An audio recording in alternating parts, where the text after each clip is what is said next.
you were and still are really big on self-talk. And at some point you started telling yourself that you're a bad motherfucker.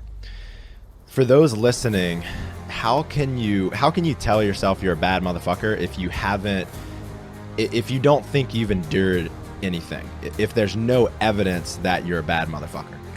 Well, this is the thing about it, man. Even though my life gave me a lot of challenges, so people say, oh, well, how can I become hard if my dad didn't beat me, if I didn't stutter, if I wasn't called names, if I wasn't bullied, if I didn't endure all the things you endured? Yeah, all those things can make you a hard motherfucker, or they can make you very soft. You know, I made a choice, and those things didn't make me hard. I had to find strength within them.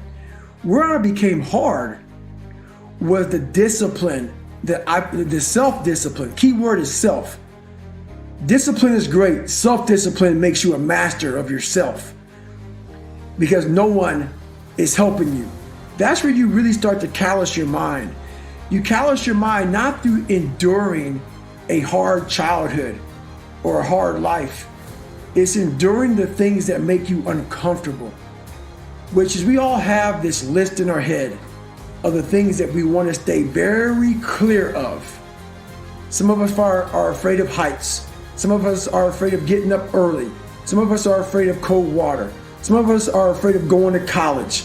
Whatever it may be, we have this list that we are staying very clear of.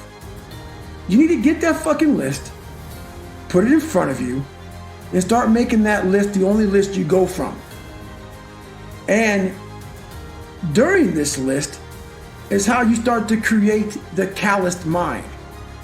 You're never going to be able to callous your mind by going to this magical list in the golden tool shed that makes you feel all comfortable and fuzzy inside.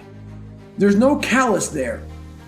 Like, I did 4,030 pull-ups in 17 hours to break the Guinness Book of World Records for most pull-ups. In that time period, I did 67,000 pull-ups in 9 months. 67,000 pull-ups in 9 months. What happens to your hands is they become calloused.